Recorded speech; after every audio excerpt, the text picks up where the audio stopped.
শিউলাল ঘরে ক্যাশ বাক্স নিয়ে মেঝেতে বসে কাজ করে। তারপর হয়তো খোলা হাওয়ায় গিয়ে ব্যালকনিতে চেয়ারে বসে, তবে ঘরের দিকে মুখ করে বসে। সম্ভবত ক্যাশ বাক্স মেঝেতে অরক্ষিত আছে বলে। একটা গুলি বুকের বাঁ দিক দিয়ে নিচে থেকে 4th and 5th রিব বোনের ভিতর দিয়ে ঢুকে পিছনে ব্যাক রিবসে গিয়ে আটকে থাকে। হার্টের মায়োকার্ডিয়াক মাসল স্ক্র্যাচ করে যায়। মাথার বুলেট সরাসরি ফোরহেড ফুঁড়ে একেবারে সেরিবেলাম হয়ে স্কালের পিছন দিক দিয়ে বেরিয়ে গেছে। মার্ডারটা কি করে হলো, কোথায় হলো শুনবো। ক্রিমিনাল সাইড ব্যারিস্টার বিনায়ক দাশগুপ্তের সলভ করা একটি কেস, শিউলাল বধ। কলমে শিখর চক্রবর্তী। চলুন শুনি শিউলাল বধ।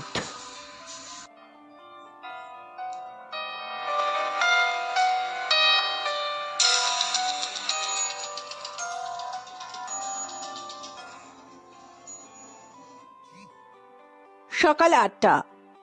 ব্যারিস্টার বিনায়ক দাশগুপ্তের বাড়িতে কলিং বেল বেজে উঠল।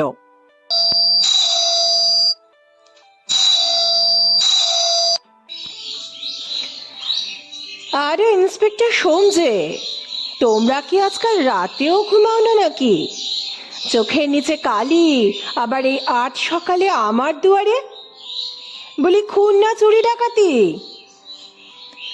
আগে দুটোই সত্যি স্যার, তবে এবার ব্যারিস্টার দাশগুপ্তকে আর জ্বালাবো না। আলোর সন্ধান আমি নিজেই করে নিতে পেরেছি। ওপেন অ্যান্ড শর্ট কেস, শুধু ক্রিমিনাল ফেরার। তাই নাকি? তা তোমার প্রমোশনটা তাহলে এবার পাকা হলো বলো? তা শুনি তো, কেসটা কি ছিল? জয়সওয়াল জুট মিলের এক লেবার কন্ট্রাক্টর শিউলাল দ্বিবেদী নিজের বাড়িতে খুন হয়েছেন গত 10ই নভেম্বর দিওয়ালির রাতে, আনুমানিক রাত 7:30 থেকে 10টার মধ্যে। পিএম রিপোর্ট অনুযায়ী দেশি রিভলভারের গুলি, 2টো উন্ড, একটা বুকে একটা মাথায়। দিওয়ালির রাতে প্রচুর ধুমধাড়াক্কা বাজি ফাটছিল, গুলির শব্দ তাই বোঝা যায়নি। বাড়ির রাঁধুনি খাবার দিতে এসে মৃতদেহ আবিষ্কার করে রাত 10টা 25 নাগাদ, ব্যালকনিতে চেয়ারে বসা অবস্থায়। ওটা শিউলিলালের অফিস ঘর। অফিস বলতে ওর একটা মহাজনী কারবার ছিল। জুট মিলের লেবারদের চড়া সুদে টাকা ধার দিত। সেসব টাকা লেবাররা মদের পিছনে উড়িয়ে আবার নতুন করে হাত পাতত। এই চক্র থেকে তাদের আর কোনো মুক্তি হতো না স্যার। প্রতি সন্ধ্যায় অফিস খুলে কালেকশনে বা ধার দিতে বসতো। লেবাররা আসতো, এক একজন করে ঘরে ঢুকতো। এই সিস্টেম মেনটেন করতো মেইন গেটের বাইরে বসা খোট্টা দারোয়ান। একটা খাতায় নাম ধরে ঢোকা বেরোনোর সময় লিখে রাখা ছিল তার ডিউটি।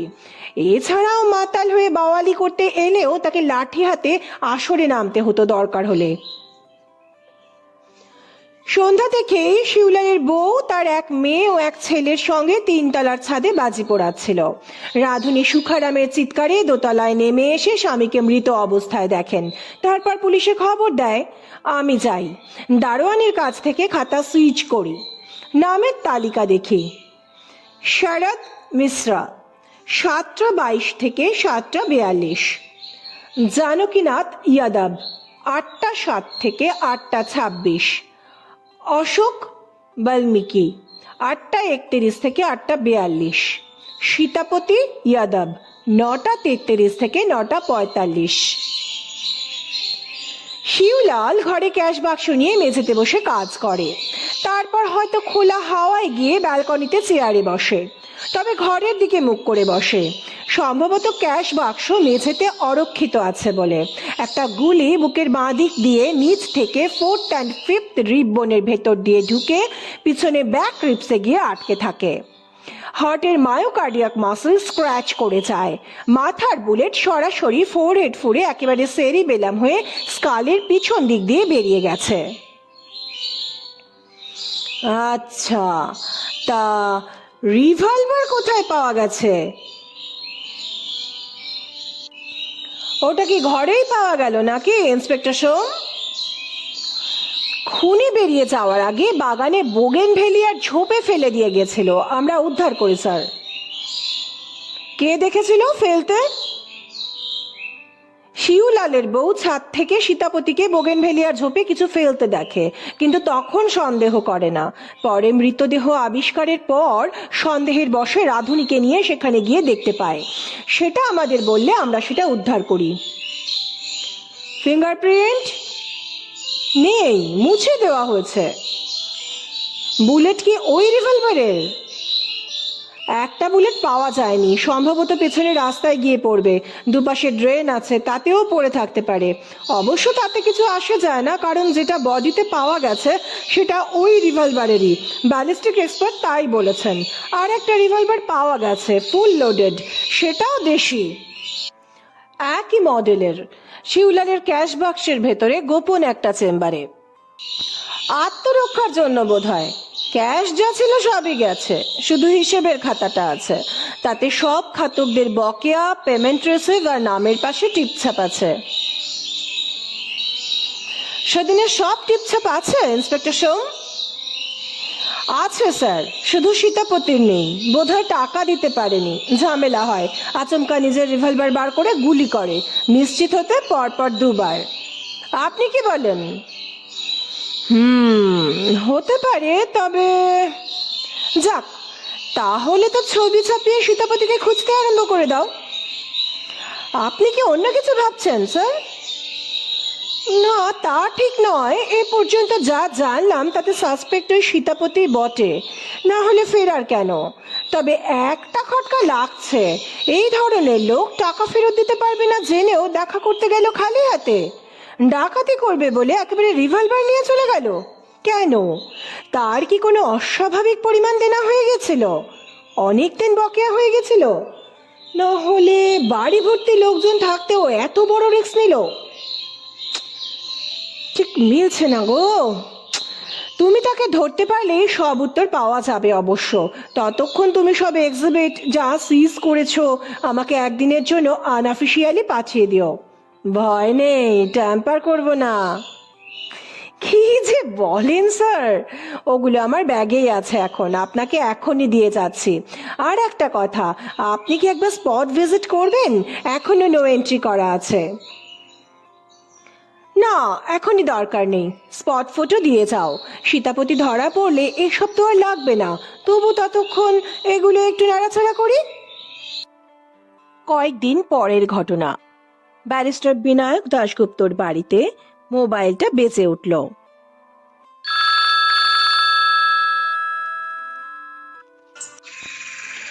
স্যার, খবর আছে, সীতাপতিকে পাওয়া গেছে, তবে মৃত। গঙ্গার জোয়ারে লাশ ভেসে উঠেছিল, ফুলে ফেপে যাওয়া লাশ, মাথার পিছনে গভীর আঘাত। সব থানায় খবর দেওয়া হয়েছিল। ডিকম্পোজ বডি, আইডেন্টিফাই করেছে ওর ভাই জামা প্যান্ট দেখে। বডি পোস্টমর্টেমে গেছে। ভাই মানে জানকীনাথ? হ্যাঁ, কিন্তু আপনি তার নাম জানলেন কি করে? আরে ইন্সপেক্টর সোম, দুজনেই যে রামচন্দ্র, জানকীনাথ ও সীতাপতি, তার উপর সমগোত্র, যাদব। ভাবালো তাই। আরে ডিয়ার, আমি কি দুদিন শুধু ফ্রাইং ভ্যারেন্ডা? মানে স্যার? আরে আমি এর মধ্যে একটু কি করে এলাম, একটু গল্প গাছা করে এলাম, এই আর কি। মাঝ থেকে একবার মাথা ঘুরে পড়ে গেছিলাম, মানে খৈনি খাওয়ার অভ্যেস নেই তো, তাই আর কি। আরে আপনি আবার খৈনি খাচ্ছেন কবে থেকে? ভুল প্রশ্ন, আবার নয়, এটাই প্রথমবার। আর খৈনি যে খায় না সেটা তো তুমি ডিয়ার আমাকে কোনোদিন বলনি, তাই একটু পেটে চলে যেতেই। যাকে সে কথা। কি মুশকিল, আপনি হঠাৎ খৈনি খেলেন কেন সেটা তো বলবেন। আরে শিউলালের দারোয়ান পবন পুত্র মানে হনুমান প্রসাদের সঙ্গে আলাপ জমাতে ওর থেকে একটু নিলাম, তারপর ফিরে আসার পথে মাথাটা একটু। যাকে, তুমি তাহলে কি বুঝছো, ওপেন অ্যান্ড শার্ট কেস? হ্যাঁ স্যার, তাছাড়া পিস্তলে ফিঙ্গারপ্রিন্ট পাওয়া গেলে কনফার্মেশনটা পোক্ত হতো অবশ্য। একটা আনন্যাচারাল ডেথ কেস ফাইল করতে হবে সীতাপতি নিজের জন্য। অবশ্য পিএম রিপোর্ট হাতে পাই আগে। কেন, আপনি কি অন্য কিছু ভাবছেন? সে তো তোমাকে আগেই বলেছি, কিছু খটকা ছিল, এখন আরো বেড়েছে। যেমন না, এসব ফোনে বলা যাবে না। আজ ডিনারে আমার এখানে তোমার নেমন্তন্ন। খালি হাতে এসো না কিন্তু। শুনলাম রিভার ভিউতে একটা পেটি এসেছে, দ্বিতীয় বিশ্বযুদ্ধের পরবর্তী সময়কার, বহু প্রাচীন এবং বিশ্বস্ত সাধু, ভেরি ওল্ড মঙ্ক। তাকে সাথে এনো। আমার হরিপদ তোফসে ফ্রাই আর স্যালাডটা ভালোই বানায়।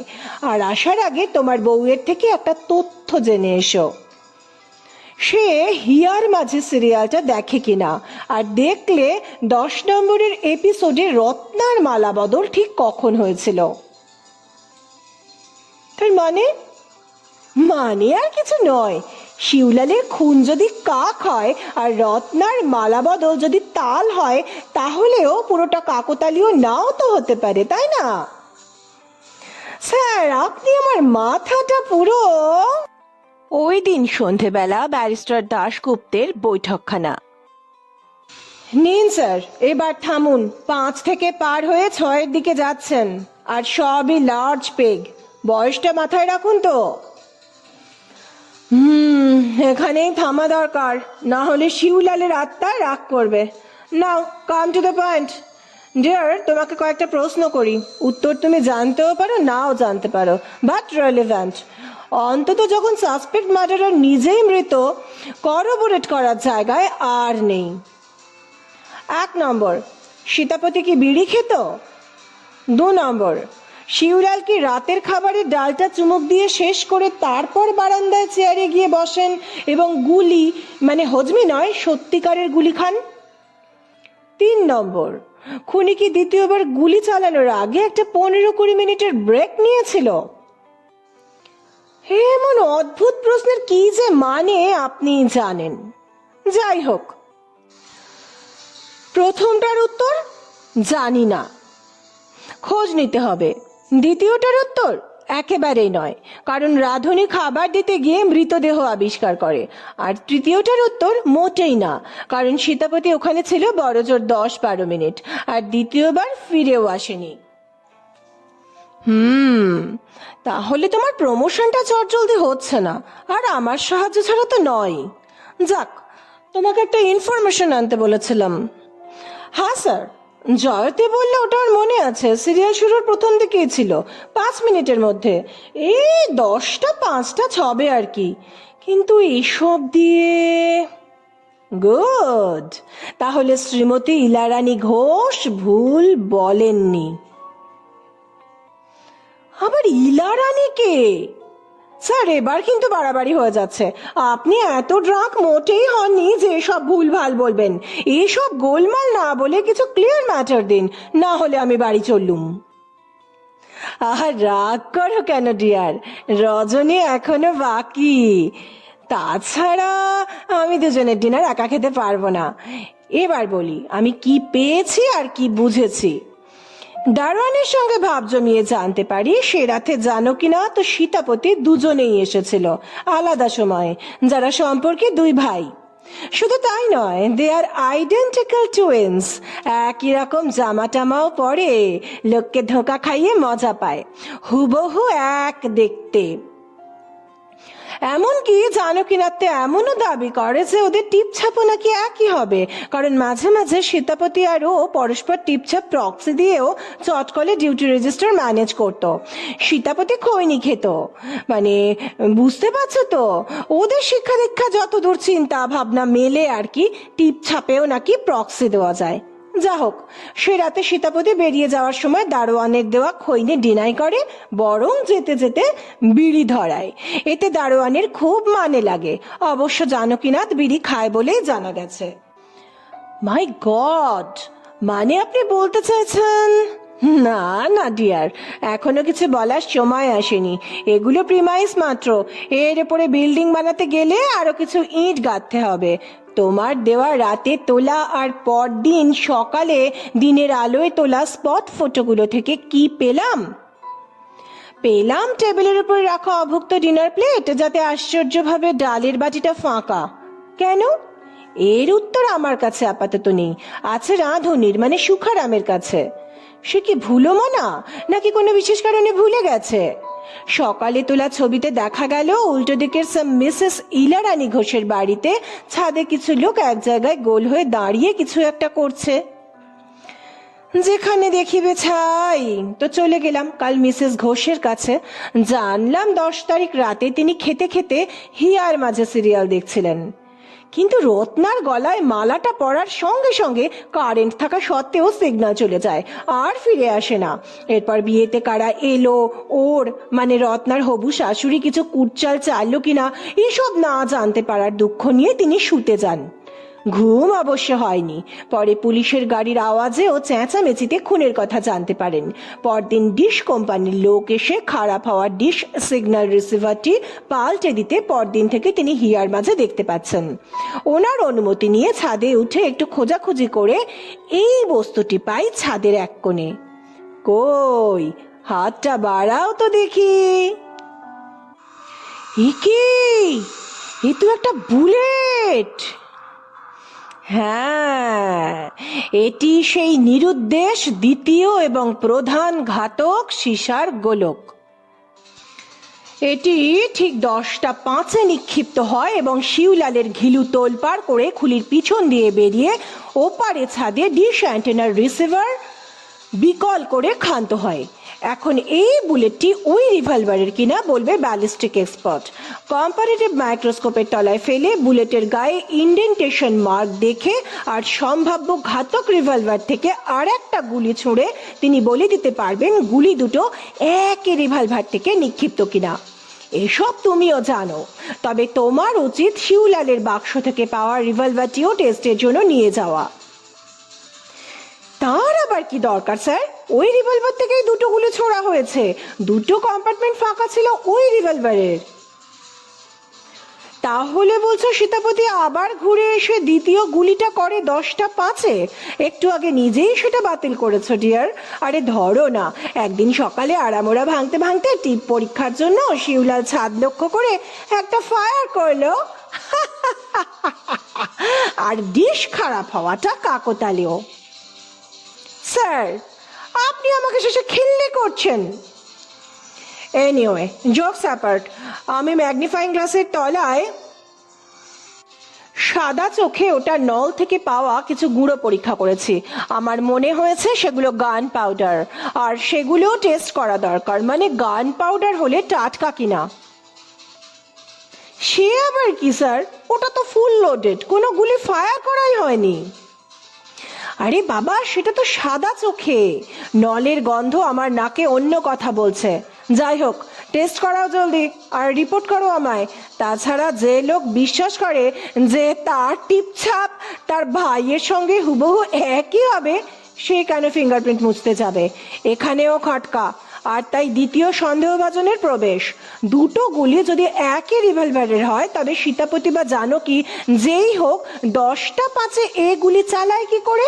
সে তো 9টা 45-এ বাড়ি থেকে বেরিয়ে গেছে। আবার সীতাপতি যদি খুন না করে, তবে ফেরার হবে কেন? আবার কাকতালীয় ভাবে মারাই বা যাবে কেন? সেটা কি অ্যাক্সিডেন্ট না খুন?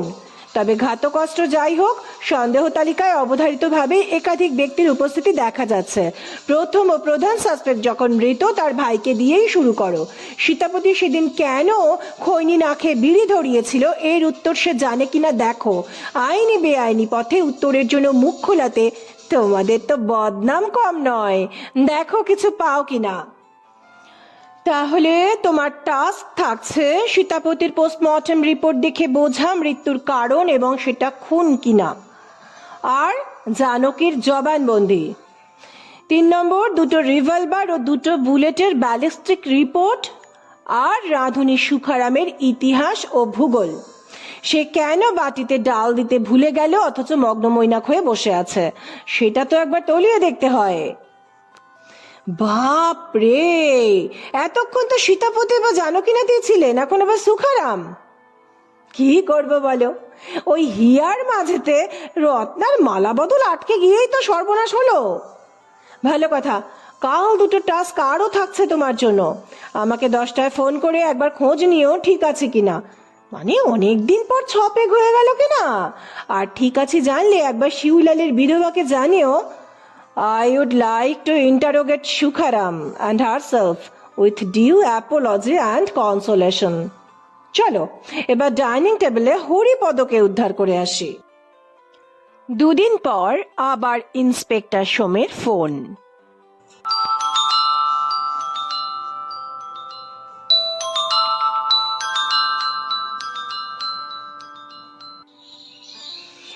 Sir, your tasks are ready. আমার তর্স হয়েছে না, ফোনেই বলবো। But please hold your seat securely. You will be shaken after hearing. তাই নাকি? Then shoot. দেখি আমাকে চলাতে পারো কি না। Okay, I swear I will. প্রথমত সীতাপতির মাথার পিছনে গভীর ক্ষত, ভারী ডান্ডা জাতীয় কোনো কিছুর আঘাতে, সুতরাং খুন। এরপরই জানকীনাথকে কাস্টডিতে নেওয়া হয়। থার্ড ডিগ্রি দিতে দুটো খুনেরই কনফেশন করে, মানে সীতাপতি আর শিউলালের। কি স্যার চমকালেন তো? মোটেই না, এসব আঁক আমি আগেই কষে রেখেছি, শুধু কনফেশনটার অপেক্ষায় ছিলাম। মার্ডার ওয়েপনে ফিঙ্গারপ্রিন্ট না পাওয়ার দরুন ওকে কনভিক্ট করা অসম্ভব না হলেও শক্ত হবে যদি না ওকে কনফেস করানো যায়।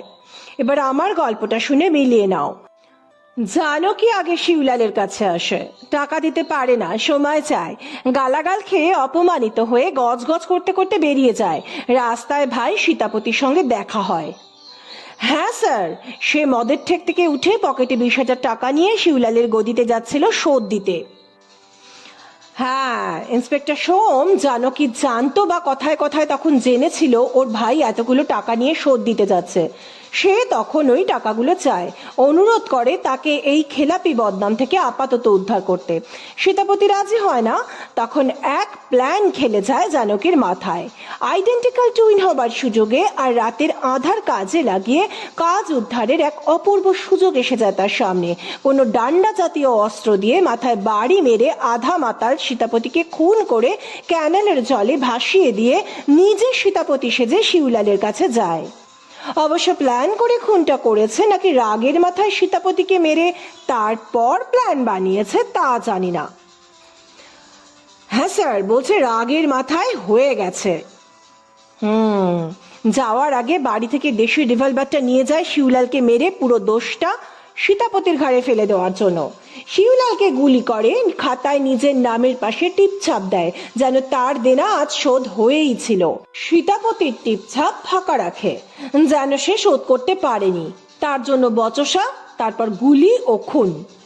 যাবার সময় বোগেনভেলিয়ার ঝোপে রিভলভার ফেলে যায়, যাতে সেটা খুঁজে পাওয়া যায়। তাই তো? একদম স্যার, পুরো ছবির মতো। এটাই ওর জবানবন্দি।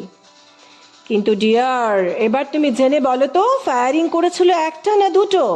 আর রিভলভারটা সে কি মুছে ফেলেছিল? ইয়েস স্যার, জেনেছি। দুটো উত্তরে না, অ্যান এমফ্যাটিক নো। ও একটাই গুলি করে, বুকে। কাজ মিটিয়ে টিপছাপ মেরে আর টাকা হাতিয়ে বেরিয়ে যায়। রিভলভার ফেলার আগে হাতের ছাপ মোছে না, কারণ ও এখনো বিশ্বাস করে ওর আর ওর ভাইয়ের আর সব কিছুর মতো আঙুলের ছাপও একই হবে। ও অবশ্য প্রথমটা মিথ্যে বলছে না, সেটা ব্যালিস্টিক রিপোর্টও বলছে। তাই নাকি? তার মানে দ্বিতীয় বুলেট ওর রিভলভারের নয়। একদম তাই স্যার, বরং সেটা শিউলালের রিভলভারের। ব্যালিস্টিক রিপোর্ট আপনার সন্দেহকেই সাপোর্ট করছে, যদিও সেটা ফুল লোডেড, বাট নজলে টাটকা গান পাউডারও পাওয়া গেছে। I feared so. তার মানে দ্বিতীয় এবং ঘাতক বুলেট শিউলালের বন্দুক থেকে ছোড়া হয়, আবার সেই ব্ল্যাঙ্ক ঘরটাতে একটা তাজা বুলেট ভরে রাখা হয়, যেমন ছিল আগের মতোই। অর্থাৎ দ্বিতীয় ব্যক্তির উপস্থিতি এখন আর শুধু অনুমান রইল না, আর সে আছে ওই বাড়িতেই। যাক, কাল ভিজিটটা সেরে ফেলতে হবে। ততক্ষণে তুমি সুখারামের হিস্ট্রিটা আমাকে একটা রাইট আপ পাঠিয়ে দিও মেল করে। Yes sir. দিন তিনেক পর ইন্সপেক্টর সোম ব্যারিস্টার দাশগুপ্তকে আবার কল করলেন।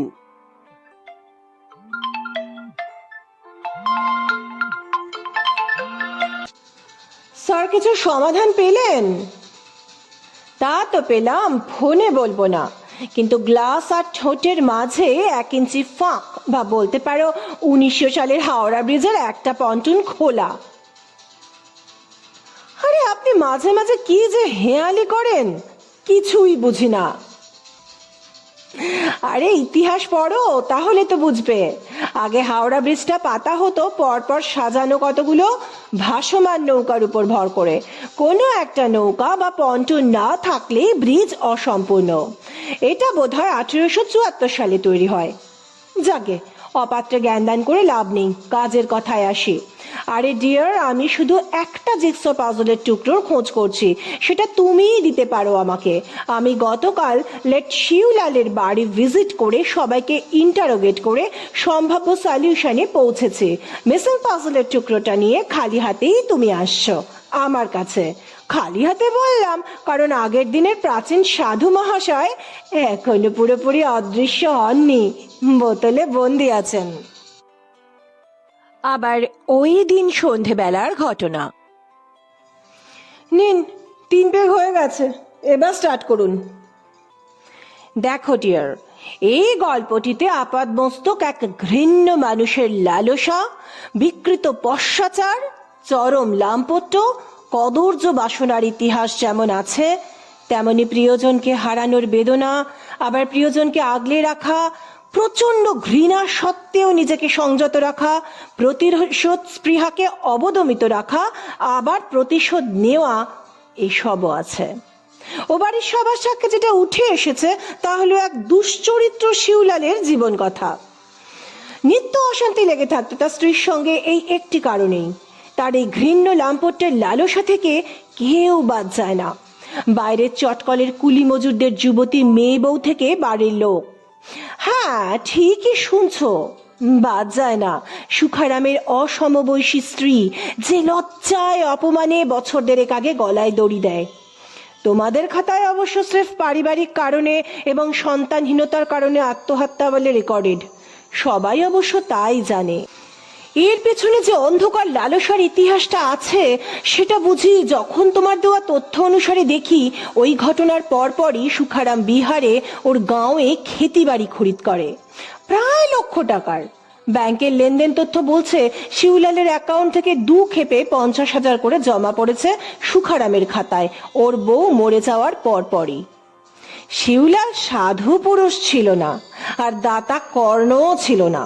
মহাজনী কারবারি লোক, বিনা মর্টগেজে সুখারামের মতো কপর দক্ষিণ লোককে টাকা ধার দেবে জমি কেনার জন্য?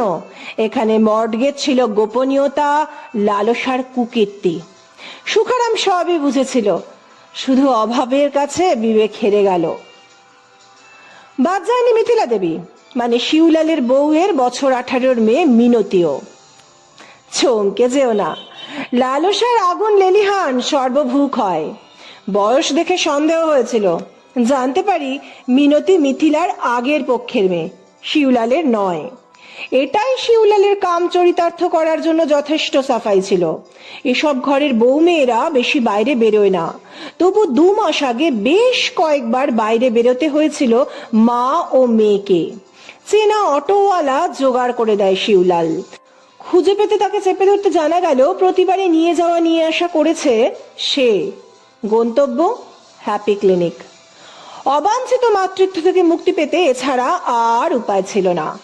এবার তুমি বলো তো, শিউলালের নিজস্ব দেশি রিভলভারের কথা ও বাড়ির কে কে জানে? স্যার, আমি মিথিলাকে জানিয়েছি তদন্তের স্বার্থে, আগে থেকে জানতেই পারে, কিন্তু সুখারাম জানে না, আমি তাকে এসব বলিও নি। আর সেটা যে ফুল লোডেড অবস্থায় পাওয়া গেছে সেটা কে জানে? নোবডি, কেউ না। আচ্ছা, আই সি।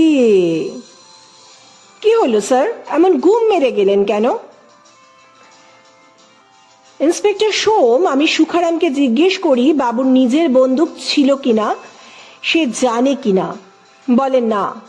আমি বলি সেটা দিয়েই খুন হয়েছে।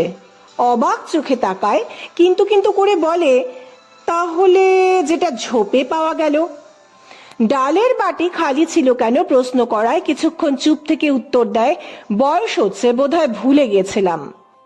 আমারও বয়স হয়েছে, আর তাই দিয়ে বুঝলাম সে অনেক কিছু জানে, কিন্তু বলবে না। মিথিলাকে বন্দুক নিয়ে একই প্রশ্ন করলাম। সে বলল, হ্যাঁ শুনেছি।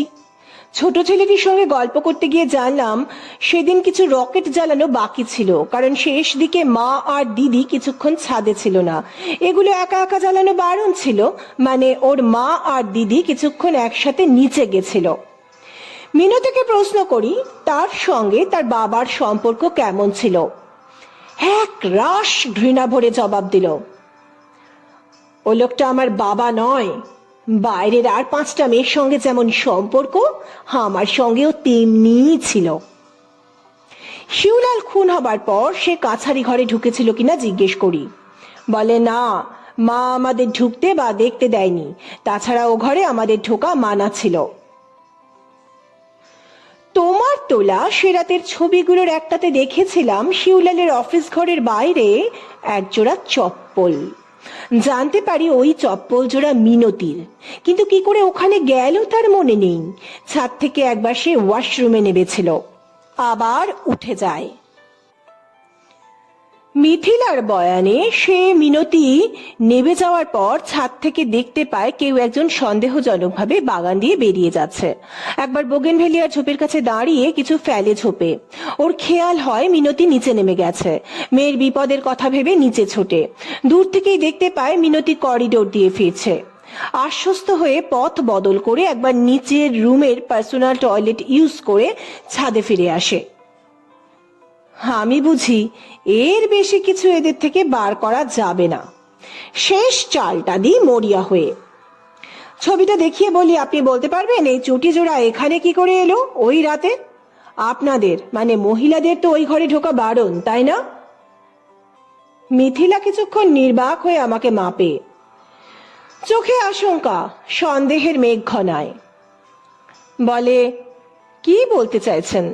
ও একটা বাচ্চা মেয়ে, এসবের মধ্যে ওকে জড়াচ্ছেন কেন? আমি উঠে পড়ি। বেরিয়ে আস্তে আস্তে ঘাড় ঘুরিয়ে একবার জিজ্ঞেস করি, আচ্ছা মিনতির বয়স কত? 18 পেরিয়েছে? আর চোখে দেখি মিথিলার মুখ পাথরের মতো শক্ত। ক্ষণিক নির্বাক থেকে মাটির দিকে তাকিয়ে উত্তর দেয়, হ্যাঁ, গত মাসে 18 হয়েছে। আমার ইঙ্গিত বুঝতে তার ভুল হয় না। আমি যে মিনতিকে সন্দেহ করেছি আর মিনতি দোষী প্রমাণিত হলে যে প্রাপ্তবয়স্ক হিসাবেই তার বিচার ও চরম শাস্তি হবে তা বুঝতে তার আর অসুবিধা হয় না। বিহ্বল হয়ে পড়ে।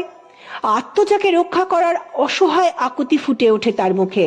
চৌকাঠ পেরোতে পেরোতে শুনতে পেলাম সে বলছে, কিন্তু বন্দুকে তো 6টা গুলি ছিল, তাহলে। ব্যাস এই পর্যন্ত বলেই সে বুঝে গেল এক চরম অসতর্কতায় সে আমার হাতে প্রকারান্তরে তুলে দিয়েছে তার স্বীকারোক্তি, এমন এক সত্য যা পুলিশ ছাড়া এ যাবৎ কেউ জানে না। এটা অবশ্য অসতর্কতা না হয়ে সজ্ঞানে মেয়েকে বাঁচাতে আগুনে ঝাঁপও হতে পারে। একমাত্র খুনি বা তার সহযোগী ছাড়া কারুর জানা সম্ভব নয় যে ওই ফায়ার হওয়া রিভলভারে আশ্চর্যজনকভাবে 6টি গুলি ছিল। আমি ধীরে ধীরে বেরিয়ে এলাম। আমার যা জানার বোঝার ছিল তা হয়ে গেছে।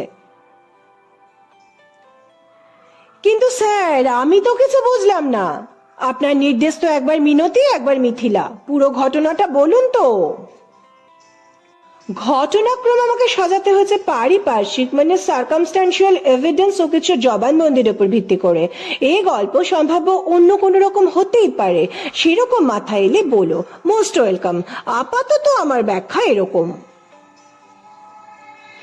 জানকীনাথ শিউলালকে গুলিবিদ্ধ করে একটি বুলেট দ্বারা বুকে এবং ঘর থেকে বেরিয়ে যায়।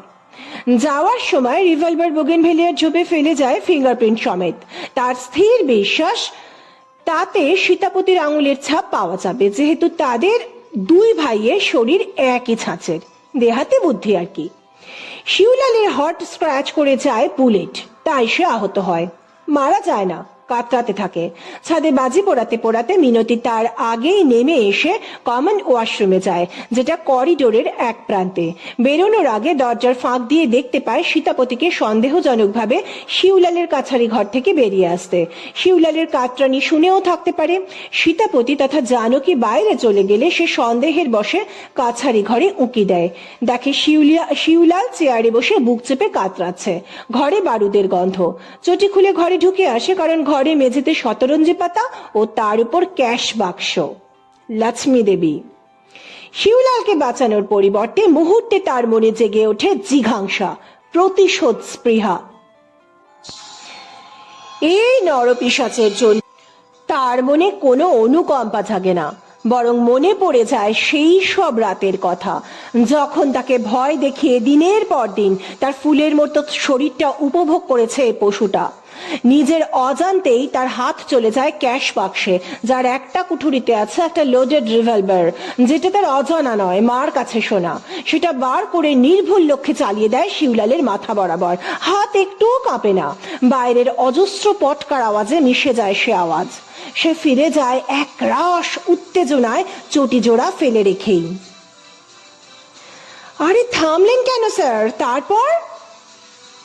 কি আশ্চর্য, আমাকে একটু জিরোতে দেবে না নাকি? ভেরি ভেরি ওল্ড মঙ্ক আমার গলা ভেজানোর জন্য অপেক্ষা করছে, দেখতে পাচ্ছ না? And I am getting a little tipsy with so many poetic descriptions. এসব কাব্য টাব্য আমার তো আসে না, আজ বেশ আসছে তো, কি বলো? ওকে, স্টার্টিং আগেন। মিথিলা ছাদ থেকে দেখতে পায় সীতাপতি মানে জানকী বেরিয়ে যাচ্ছে অত্যন্ত সন্দেহজনক ভঙ্গিতে। বোগেনভেলিয়ার ঝোপে কিছু একটা ফেলে এদিক ওদিক তাকিয়ে বেরিয়ে যায়। মিথিলার খেয়াল হলো ছাদে মিনতি নেই। বুক ধরাস করে ওঠে। মিনতি অসুরক্ষিত। দ্রুত নামতে থাকে। সেখান থেকেই দেখতে পায় মিনতি কাছারি ঘর থেকে ত্রস্ত পায়ে দ্রুত বেরিয়ে আসছে। তার ভাবভঙ্গিও সন্দেহজনক। কুডাক ডেকে ওঠে মনে, নিজেকে লুকিয়ে নেয়। তারপর মিনতি পার হয়ে গেলে সেও উঁকি মারে কাছারি ঘরে। ঘরময় বারুদের গন্ধ, চেয়ারে মৃত শিউলাল। বাক্স খুলে রিভলভার হাতে নিয়ে দেখে সেটা তখনও গরম, একটা বুলেট ডিসচার্জড। শিউলালের বুকে ও মাথায় দুটো বুলেটের ক্ষত। মিথিলার বুঝতে অসুবিধা হয় না যে আততায়ী দুজন, আর প্রথমজন যেই হোক সে যেটা ঝোপে ফেলেছে সেটা সম্ভবত প্রথম অস্ত্রটা। তার গ্রাম্য দেহাতি মস্তিষ্ক মেয়েকে বাঁচাতে কাজ শুরু করে। বাইরে বেরিয়ে ঝোপ থেকে জানকীর ফেলা রিভলভারটা তুলে নিয়ে একটা বুলেট বার করে নেয়। নিজের হাতে ছাপ মুছে ফেলে, আর সেটা ফেলে দিয়ে ওপরে এসে শিউলালের রিভলভারের ফাঁকা ঘরটা ভরাট করে ক্যাশ বাক্সে যথাস্থানে রেখে দেয়। সেটাও মুছে দিতে ভোলে না। দোষ থাক পুরোটাই সেই অজানা প্রথম আততায়ীর ঘাড়ে। তার বুদ্ধিতে যতটা সম্ভব গুছিয়ে কাজ করে ছাদে চলে যায়। মিথিলাকে ঝোপের কাছে দেখে সুখারাম, বাগানের এক প্রান্তে হেসেলের জানলা থেকে। তারপর দেখে তাকে কাছারি ঘরে গিয়ে ঢুকতে, চোরের মতো হাঁটা চলা। মিথিলা ছাদে চলে যাওয়ার পর সে চরম কৌতূহলে গিয়ে দেখে আসে ঝোপের মধ্যে জিনিসটা কি। তারপর এটুকু বুঝতে অসুবিধা হয় না তার যে কাছারি ঘরে গোলমেলে কিছু একটা ঘটে গেছে, যাতে তার মালকিনের ভূমিকা আছে। সেটা আবিষ্কার করতে মন আনচান করে ওঠে, কিন্তু খালি হাতে তো যাওয়া যায় না। একেবারে বাবুর রাতের খাবার নিয়ে উঠতে হবে যত তাড়াতাড়ি সম্ভব। এই তাড়াহুড়োতে বাটিতে ডাল ঢালতে ভুলে যায় সে। শিউলালের ঘরে ঢুকে পরিস্থিতি হৃদয়ঙ্গম করে চেঁচিয়ে সবাইকে ডাকে। তারপর পুলিশে খবর দেওয়া হয় ইত্যাদি। সুখারাম সজ্ঞানে বুঝেছিল তার মালকিন সাহেবা এই হত্যাকাণ্ডের সঙ্গে কোনো না কোনোভাবে জড়িত। তার নিজের প্রত্যক্ষ জ্ঞানে এই লম্পট মালিকের প্রয়াণে সে বিন্দুমাত্র ব্যথিত হয় না। তার স্ত্রীর মৃত্যুর জন্য দায়ী লোকটার বিরুদ্ধে তার প্রতিশোধ নেওয়া হয়নি বটে, কিন্তু আজ অন্তত মুখ বন্ধ রেখে সেই প্রায়শ্চিত্ত করবে, এটাই স্থির করল সুখারাম। বুঝলে ডিয়ার, এর এই কয় পোয়েটিক জাস্টিস। আমি জানি আমার এই ঘটনাক্রম আমার জ্ঞান ও বিশ্বাস মতে সত্য। এটা যদি ভুল হয় তবে রিজনেবল এক্সপ্লানেশন কথাটার কোনো অস্তিত্ব থাকে না। এই দুষ্কৃতীরা আইনের চোখে অপরাধী প্রমাণিত হবে কিনা, এই একজোড়া চটি বা মিথিলার কিছু স্বীকারোক্তি যা একেবারেই আইনের ভাষায় হেয়ারসে, তাতে কনভিকশন, খুনির শাস্তি হবে কিনা আমার সন্দেহ আছে। আসলে আইনের চোখে হলেও সমাজ বা বিবেকের চোখে এদের অপরাধী বলা যায় কিনা সেটা আমি বলতে পারবো না। হ্যাঁ, আমি আইনের লোক হয়েও বলছি, কিছু কিছু বিচার মানুষের কোর্টে না হয়ে ওপরওয়ালার আদালতে হলেই ভালো হয়।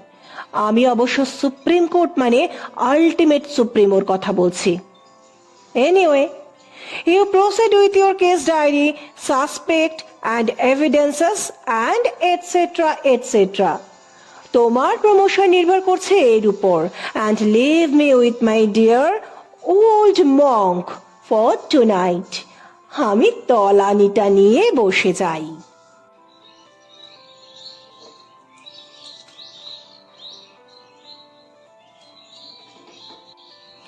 বন্ধুরা, আজকের গল্প এখানেই শেষ হলো। গল্পটিকে লাইক করতে, অনেক শেয়ার করতে এবং চ্যানেলটিকে সাবস্ক্রাইব করতে ভুলবেন না। সুস্থ থাকবেন, ভালো থাকবেন।